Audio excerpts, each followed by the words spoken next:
स्वागत है तुम्हारा बुद्धा सारांश चैनल पर। कहानी को शुरू करते हैं। भगवान शिव ने बताया कि कलयुग की स्त्रियां किस श्राप के कारण पराये पुरुषों में रत रहती है। मित्रों, एक बार देवी पार्वती भगवान शिव जी को मिलने आती है और कहती है, हे स्वामी, आज मैं मृत्यु लोक पर भ्रमण कर रही तब मैंने देखा कि कई स्त्रियां अपने पति को धोखे में रखकर पराये पुरुषों में रत रहती है। हे प्रभु, मैं जानना चाहती हूँ वह कौन सा शाप स्त्रियों को कलयुग ने दिया था, जिस कारण से स्त्रियां आज उन्मत्त होकर जी रही है। हर दूसरी स्त्री पति या पिता को धोखे में रख रही है तथा स्वेच्छाचारी बन रही है। हे प्राणनाथ, कृपा करें और मेरी इन आशंकाओं को दूर करें। तब मित्रों, भगवान शिव कहते हैं, हे देवी पार्वती, आज आपने जो कलयुग की स्त्री के विषय में प्रश्न किए हैं वह एक अटल सत्य है। यह कलयुग के कली पुरुष का शाप है, जिसकी कथा मैं आपको आज सुनाता हूँ। हे देवी, जो भी मनुष्य इस कथा को पूरा ध्यान से सुनता है वह अपने जीवन साथी को कभी धोखा नहीं देता है तथा उन्हें मन चाहे जीवन साथी की संगत प्राप्ति होती है और समय के साथ साथ उनके प्रेम में वृद्धि होती है।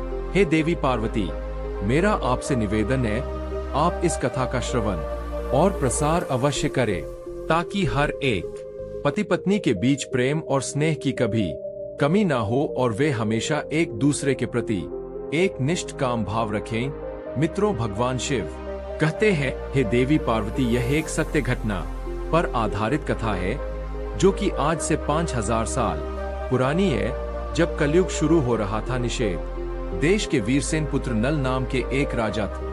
वे रूप और गुणों से परिपूर्ण होने के साथ साथ सभी तरह के अस्त्रों शस्त्रों में उन्हें महारत प्राप्त था, किंतु उन्हें एक 64 खेलने की बुरी आदत थी। उसी काल में विदर्भ देश पर भीष्म नाम के एक राजा राज्य करते थे।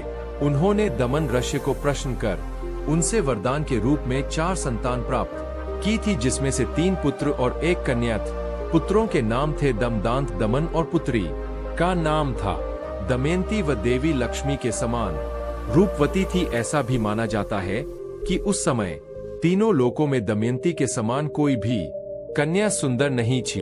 मित्रों, एक भगवान शिव कहते हैं, हे देवी पार्वती, एक दिन की बात है कि राजा नल अपने राजमहल के उद्यान में टहल रहे थे। उसी समय उनकी नजर कुछ हंसों पर पड़ी। उसमें से एक सुंदर हंस को नल ने पकड़ लिया। तब हंस ने राजा नल से कहा, हे राजन, अगर आप मुझे छोड़ दो तो मैं विश्व सुंदरी राजकुमारी दमयंती के पास जाकर आपके गुना का ऐसा वर्णन करूंगा कि वह आपसे ही विवाह करेगी। राजा नल ने भी दमयंती के रूप की चर्चा पहले ही अपने दरबारियों के मुख से सुन चुके थे और मन ही मन दमयंती को पाने की चाहत भी रखते थे। वह उसे विवाह करना चाहते थे। मित्रों, भगवान शिव कहते हैं, हे देवी पार्वती, हंस की बातें सुनकर राजा नल ने उसको छोड़ दिया।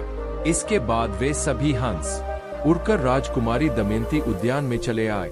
वहीं दूसरी तरफ दमयंती हंसों को अपने महल के उद्यान में देखकर बहुत खुश हुई। वह भी हंसों को पकड़ने के लिए दौड़ने लगी। उसने जिस हंस को पकड़ा तभी वह हंस बोल उठा, हे रानी दमयंती, निषेध देश का एक नल नाम का राजा है। वह राजा बहुत ही सुंदर है।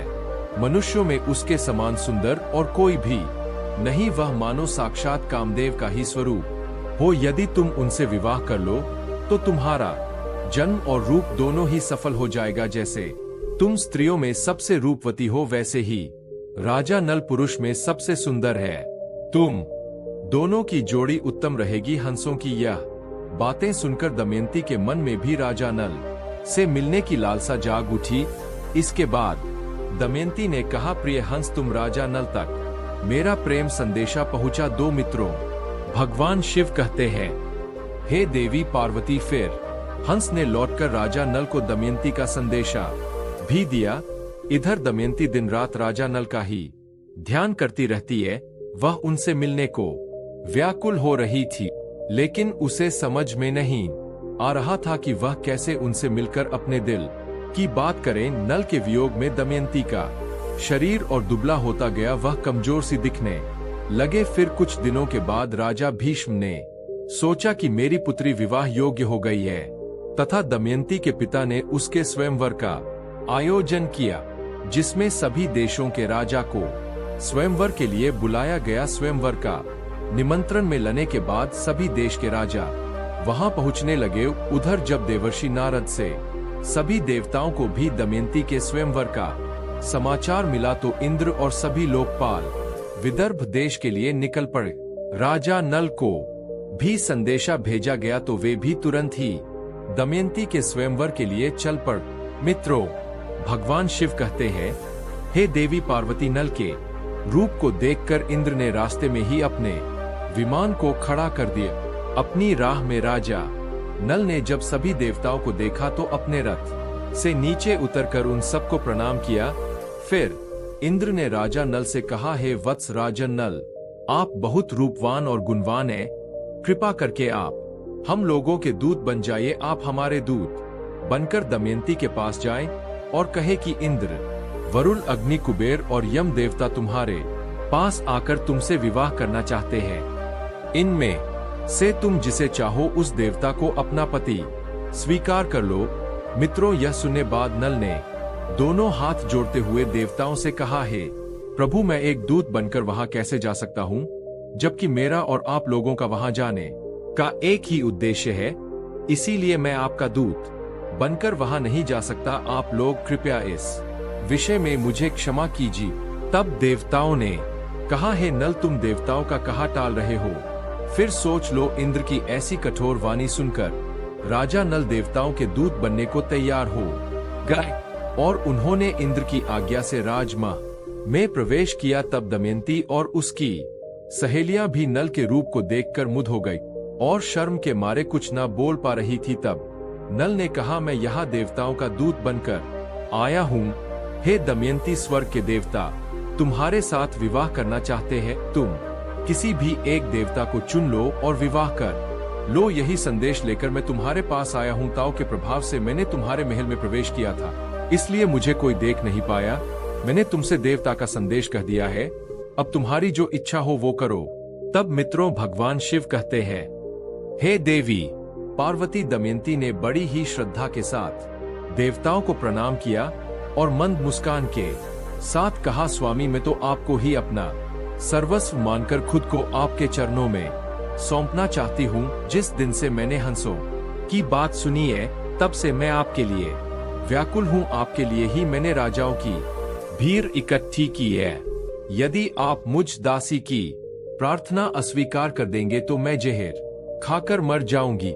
दमयंती के मुख से ऐसी बातें सुनकर राजा नल ने कहा, हे देवी, जब बड़े बड़े लोकपाल देवता आपसे विवाह करना चाहते हैं तो फिर आप मुझ मनुष्य से क्यों वरण करना चाहती है? मैं तो इन देवताओं के चरणों की धूल के बराबर भी नहीं। आप उन्हीं में से किसी एक से विवाह कर लीजिए। देवताओं का अप्रिय करने पर इंसान की मृत्यु भी हो सकती है। आप मेरी रक्षा करें और उनका वरण कर ले। नल की यह बात सुनकर दमयंती घबरा गई। उसकी आंखों से आंसू छलकने लगे और वह मंद स्वर में बोली, मैं आपको वचन देती हूँ कि मैं आपको ही पति के रूप में वरण करूंगी। तब राजा नल ने कहा, परंतु इस समय मैं यहाँ देवताओं का दूत बनकर आया हूँ। अगर इस समय में अपने स्वार्थ की बात करने लगूं, तो यह बात सही नहीं होगी। मैं तुमसे विवाह कर सकता हूँ, लेकिन जब वे धर्म के विरुद्ध ना हो। तभी राजकुमारी बोली, इसके लिए मेरे पास एक उपाय है। उसके अनुसार काम करने पर आपको दोष भी नहीं लगेगा और हमारा विवाह भी संपन्न होगा। उपाय यह कि आप सभी लोगों के साथ स्वयंवर मंडप में आए और मैं आपको ही वरमाला डाल दूंगी। मित्रों, भगवान शिव कहते हैं, हे देवी पार्वती, राजा नल वापस देवताओं के समक्ष पहुंच गए और देवताओं के पूछने पर उन्होंने बताया कि वे रानी के पास तो दूत बनकर गया था, लेकिन वह और उसकी सखियां सभी मुझ पर मोहित हो गई और आप लोगों के प्रस्ताव को उनके सामने रखने के बाद भी वे मुझे ही वरण करने पर तुली है। कुछ समय बाद स्वयंवर की घड़ी आ ही गई। राजा भस्मक ने सभी को स्वयंवर सभा में बुलाया। सभी राजा अपने अपने स्थान पर आकर बैठ गए। तभी दमयंती भी आ गई। सभी राजाओं का परिचय दिया जाने लगा। वह उन्हें देख आगे बढ़ने लगी। तभी इसी कतार में दमयंती को एक ही स्थान पर नल के समान हूबहू दिखने तथा वैसे ही वेशभूषा वाले 5 राजकुमार खड़े दिखाई दिए। तब वह हैरान हो गई और मन ही मन विचार करने लगी कि इन 5 में से राजा नल को कैसे पहचानूं।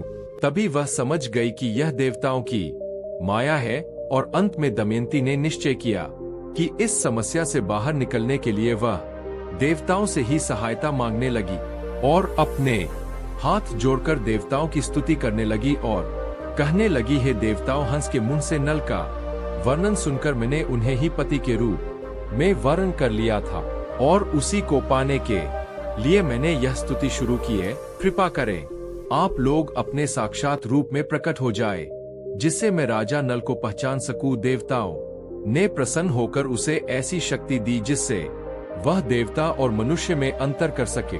तत्पश्चात वह राजा नल के गले में माला डालकर उसका वरण कर लिया।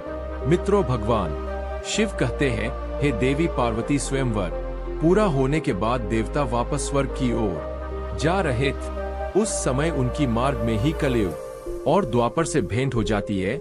तब इंद्र ने पूछा, कलयुग कहाँ जा रहे हो? तब कलयुग ने कहा, मैं दमयंती के स्वयंवर में उससे विवाह करने के लिए जा रहा हूँ। फिर इंद्र ने बताया, अरे स्वयंवर तो कब का पूरा हो गया। दमयंती ने नल का वर्णन कर लिया है, हम लोग तो बस देखते ही रह गए। यह सुन कलयुग बोला, यह तो अनर्थ हो गया। उसने देवताओं का घोर अपमान किया है, इसीलिए उसे इस अपराध दंड अवश्य मिलना चाहिए। तभी देवताओं ने कहा, दमयंती ने हमारी आज्ञा प्राप्त करके ही नल को वर्णन किया है। हे कली, वास्तव में नल सर्वगुण संपन्न और उसके योग्य वह है। वे धर्म के बड़े ज्ञाता भी है, इसीलिए उसको श्राप देना पुण्यवान ब्राह्मण को नरक में गिराने के समान है, जो कि एक महापाप है। मित्रों, भगवान शिव कहते हैं, हे देवी पार्वती, ऐसा कहकर देवता आगे बढ़ गए। लेकिन कलयुग और द्वापर इसी विषय पर बात कर रहे थे। कलयुग ने द्वापर से कहा, मैं अपना क्रोध शांत नहीं कर सकता, इसीलिए मैं नल के शरीर में निवास करूंगा और उसे मैं राजविहीन कर दूंगा। उस स्थिति में वह दमयंती के साथ नहीं रह सकेगा। उसे 64 का बड़ा शौक है, इसीलिए तुम भी 64 के पासों में प्रवेश करके मेरी सहायता करना। और द्वापर ने भी उसकी बात मान ली। इसके बाद द्वापर और कलयुग दोनों ही नल की राजधानी गए, लेकिन कली को नल के शरीर में प्रवेश करने का कोई मार्ग नहीं मिल रहा था। वह सिर्फ एक अवसर चाहता था नल के शरीर में प्रवेश करने का। इसी तरह समय बीतता गया, लेकिन कलयुग कुछ ना कर पाया।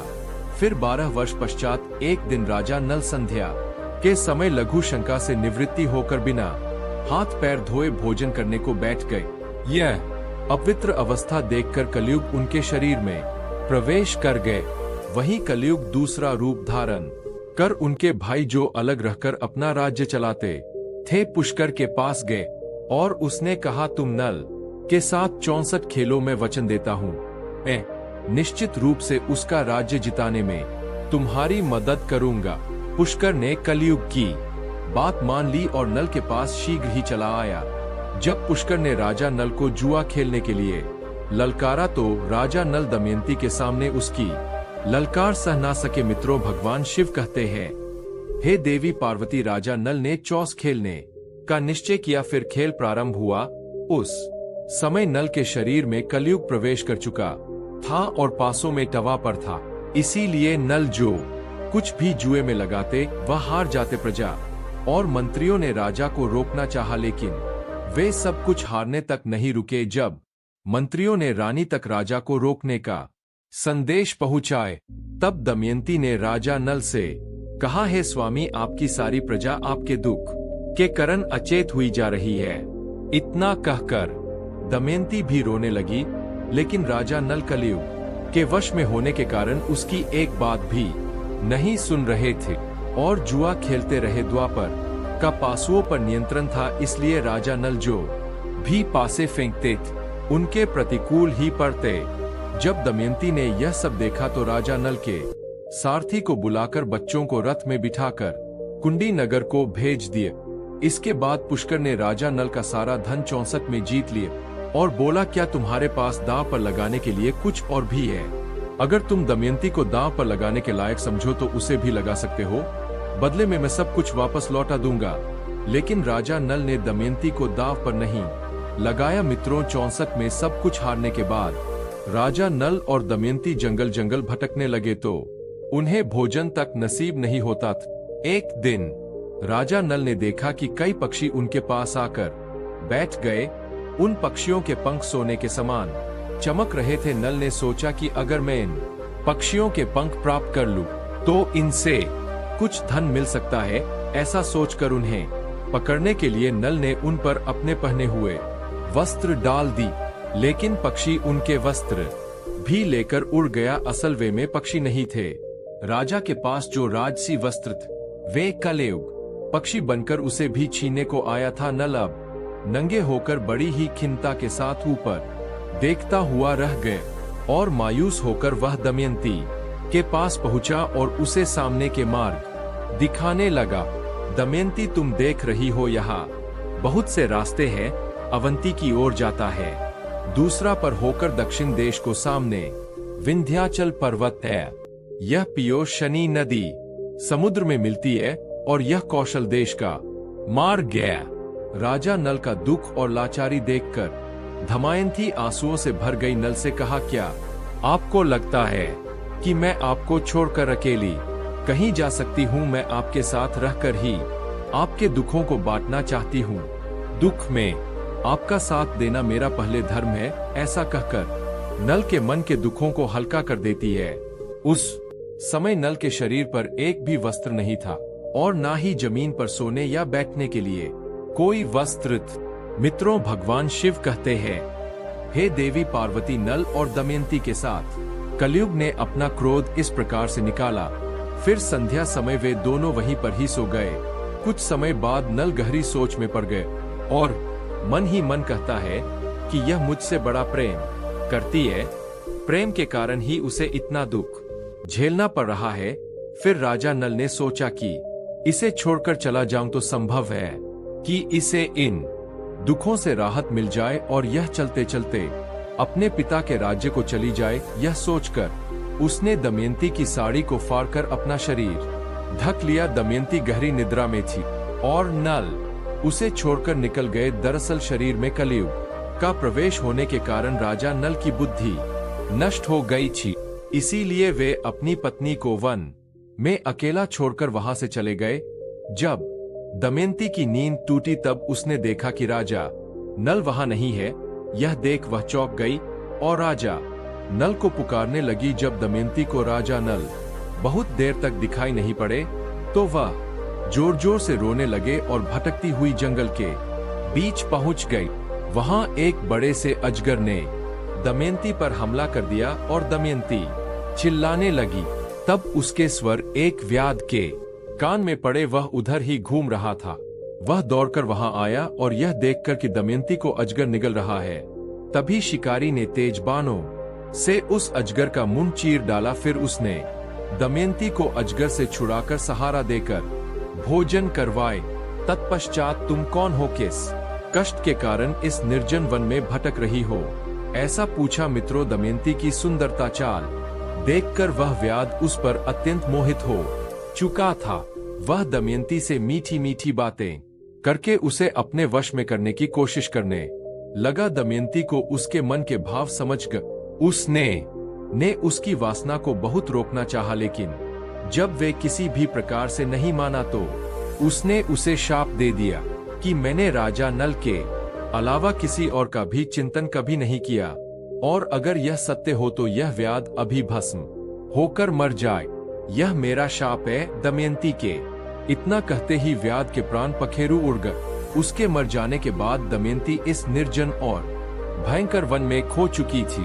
फिर रास्ते में मिले लोगों से पूछती हुई उत्तर की ओर बढ़ने लगी। भटकते हुए 3 दिन और 3 रात बीत गए और फिर वह अगले दिन शाम के समय राजा सुबाह के राज्य में जा पहुंची। मित्रों, भगवान शिव कहते हैं, हे देवी पार्वती, वहां उसे सब लोग पागल समझ रहे थे, बच्चे उसे परेशान कर रहे थे। तभी उस राज्य की राजमाता की नजर दमयंती पर पड़ी। राजमाता ने अपनी दासी से कहकर उसे अपने पास बुलवा लिया और उससे पूछा, हे सुंदरी तुम कौन हो और ऐसे घूमते हुए तुम्हें डर नहीं है? तब दमयंती ने कहा, मैं एक पतिव्रता स्त्री हूँ, मैं कुलीन हूँ और राजा की धर्म पत्नी हूँ। तब रानी ने कहा, ठीक है, तुम महल में ही रह जाओ। तब दमयंती ने कहा कि मैं यहाँ रह तो जाऊंगी, पर मेरी 3 शर्तें हैं। मैं झूठा नहीं खाऊंगी, कभी भी पैर नहीं धूंगी, शर्तें मंजूर है। मित्रों, भगवान शिव कहते हैं, हे देवी पार्वती। वही दूसरी तरफ राजा नल जंगल में भटक रहा था तो उसी समय जंगल में आग लगी। तभी नल को किसी के चिल्लाने की आवाज आ रही थी। वह उस तरफ दौड़ पड़ा। वहां पहुंचकर उन्होंने देखा कि नागराज कुंडली मारकर बैठे हुए हैं। उसने नल से कहा, राजन, मैं ककक कोटक नाम का सर्प हूँ। मैंने नारद मुनि को धोखा दिया था तो इसलिए उन्होंने शाप दिया कि जब तक राजा नल तुम्हें ना उठा ले तब तक यही पड़े रहना। उनके उठाने पर ही तुम्हें इस शाप से मुक्ति मिल जाएगी। उनके श्राप के कारण कई सालों से मैं यहाँ से एक भी कदम आगे नहीं बढ़ा है। राजन, तुम मेरी रक्षा करो, फिर मैं तुम्हें तुम्हारे हित की बात बताऊंगा और तुम्हारा मित्र बन जाऊंगा। मेरे वजन से मत डरो, मैं अभी हल्का हो जाता हूँ। और देखते ही देखते नागराज अंगूठे के बराबर हो गए। इसके बाद नल उसे उठाकर जंगल से बाहर ले आए। फिर कर कोटक ने कहा, हे राजन, अब तुम अभी मुझे जमीन पर मत रखना, कुछ कदम गिनकर चलो। तब राजा 1 2 3 करते हुए राजा नल ने यूं ही पृथ्वी पर 10वां कदम रखा। तभी कर कोटक ने उसे डस लिया। उसका नियम था कि जब भी कोई दश बोले वह दंश करता था। मित्रों, तब वह राजा नल अचंभित रह गए और फिर कर कोटक ने कहा, हे राजन, तुम्हें कोई पहचान ना सके, इसीलिए मैंने डस के तुम्हारा रूप बदल दिया है। कलयुग ने तुम्हें बहुत दुख दिया था, अब मेरे विष के कारण वह तुम्हारे शरीर में बहुत दुखी रहेगा। तुमने मेरी रक्षा की है, मेरे विष के कारण तुम्हें हिंसक पशु पक्षी या फिर शत्रु का भी कोई भय नहीं रहेगा। अब तुम पर किसी भी विष का प्रभाव नहीं होगा और युद्ध में हमेशा तुम्हारी जीत होगी।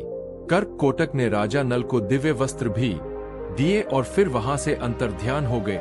मित्रों, भगवान शिव कहते हैं, हे देवी पार्वती। उसके बाद राजा नल वहां से चलते हुए राजा रथ उपर्ण की राजधानी अयोध्या में पहुँचे। फिर उन्होंने दरबार में पहुंचकर राजा से कहा, मेरा नाम बाहुक है, मैं गुरु को हाकने और उन्हें तरह की चालें सिखाने का काम करता हूँ। घर विद्या में मेरे जैसा निपुण इस समय पृथ्वी पर और कोई भी नहीं। बाहुक की बातें सुनकर उसे राजा अपने पास रख लेते हैं। उन दोनों की अच्छी मित्रता बन जाती है।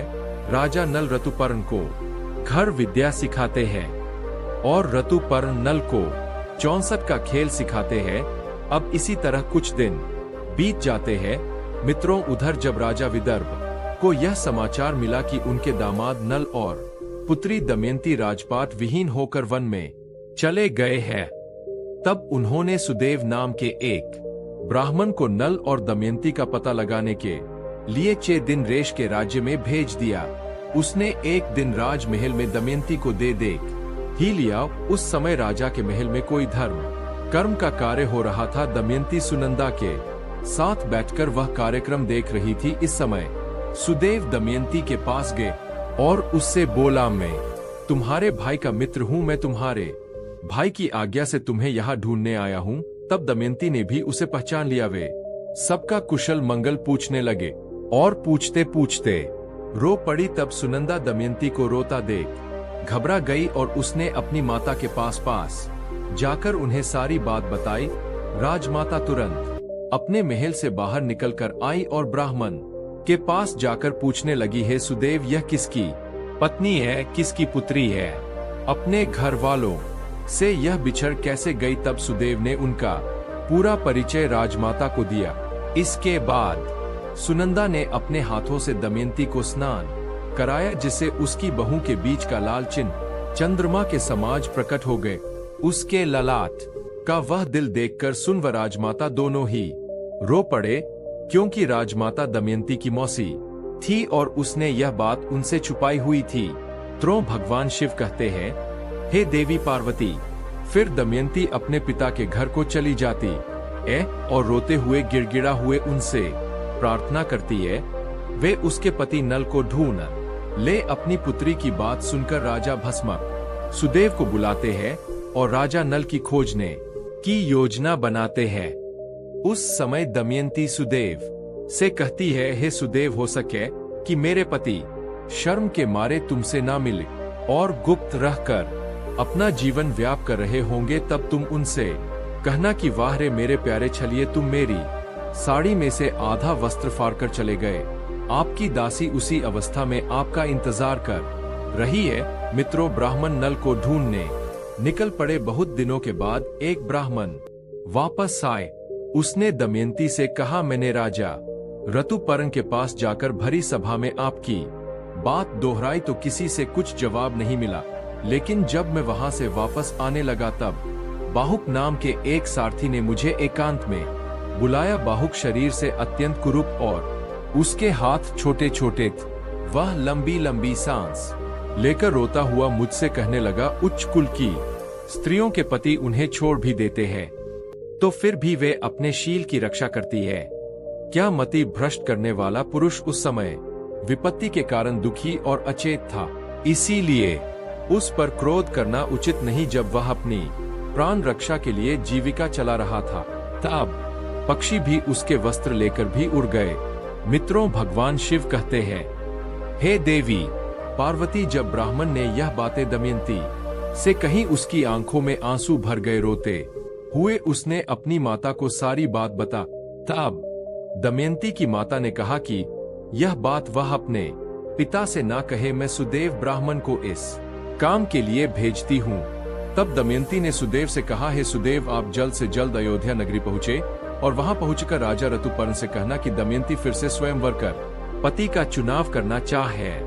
वहां बड़े बड़े राजा और राजकुमार आ रहे हैं और स्वयंवर की तिथि कल ही है, इसीलिए अगर आप पहुंच सके तो वहां चले जाइए। जीने अथवा मरने का किसी को पता नहीं है, इसीलिए राजकुमारी दमयंती कल शाम से पहले ही पति का वर्णन करेगी। यह बात सुनकर सुदेव अयोध्या गए और उन्होंने राजा ऋतुपर्ण से यह सब बातें बता दी। सुदेव की बातें सुनकर राजा ने बाहुक को बुलाया और कहा, और हमें जल्द से जल्द विदर्भ देश में पहुंचना है। मित्रों, बातें सुनकर जैसे नल का कलेजा ही फट गया और उसने सोचा कि यह संभव नहीं है। दमयंती दूसरा विवाह करना चाहती है। फिर नल और ऋतुपर्ण शीघ्रता से रथ में बैठकर विधर्मी को पता लग जाता है कि हो ना हो इस रथ का सारथी स्वयं राजा नल ही है। जब उसने खिड़की से बाहर झांक कर देखा तो एक कुरूप व्यक्ति घोड़ों की सेवा कर रहा था। दमयंती को पता लग गया कि वही राजा नल है। वह दौड़ते हुए उनके पास गई और उसे गले से लगा लिया। तभी बाहुक ने कर्क कोटक नाग के जो वस्त्र पहने हुए थे उसे उतार दिए और पत्नी के सच्चे प्रेम के कारण कलयुग का असर समाप्त हो गया, जिस कारण से वह राजा नल के शरीर से बाहर आता है और दमयंती का पति के प्रति प्रेम भाव देखकर उसे अत्यधिक घृणा हो जाती है। वही राजा नल भी अपने पूर्व रूप में वापस आ जाते हैं। मित्रों, भगवान शिव कहते हैं, हे देवी पार्वती, किंतु अभी भी द्वापर युग का काल थोड़ा शेष था, जिस कारण से कली नल और दमयंती को अपने वशीभूत नहीं कर पाया और उसने क्रुद्ध होकर दमयंती को शाप दिया कि हे दमयंती, आज तो तुम मेरे वशीभूत नहीं हो पाई, अपितु मैं कलयुग की नारियों को यह शाप देता हूँ। मित्रों, भगवान शिव कहते हैं, हे देवी पार्वती, अब मैं आपके सारे प्रश्नों के उत्तर देता हूँ जो कलयुग ने स्त्रियों को दिए थे। हे गौरी, कलयुग कहता है यह स्त्रियां आलसी बन जाएंगी, देर से उठेगी, पति के साथ ही भोजन करेगी, वे अपनी पति से कभी भी संतुष्ट नहीं रहेगी और गुण अधिक धन की लालची बन जाएगी। कलयुग में स्त्रियों का राज हो जाएगा। हर घर की पुत्र वधू काम के लिए घर से बाहर जाएगी, धन की प्राप्ति होने सवेचारिणी बन जाएगी।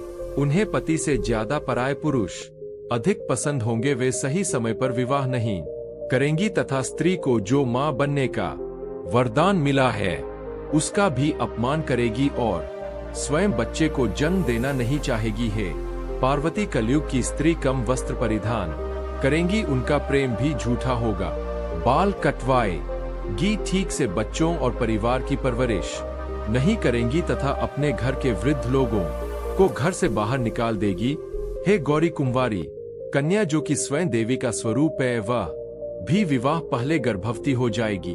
उनका पूजा पाठ में मन नहीं लगेगा, केवल दिखावे के लिए ईश्वर की पूजा करेंगी। किंतु जो लोग धर्म का पालन करते हुए ईश्वर का नाम स्मरण करते उन्हें मुक्ति मिल जाती है। जो स्त्री पति और ईश्वर सेवा सच्चे मन से करती है, वह देवी समान पूजनीय रहेगी। उन पर मेरा आशीर्वाद सदैव बना रहता है। अगर यह कथा आपको अच्छी लगी तो कमेंट में जरूर बताएं। वीडियो को लाइक करें, साथ ही चैनल बुद्धा सारांश को सब्सक्राइब करें। आप सभी का धन्यवाद।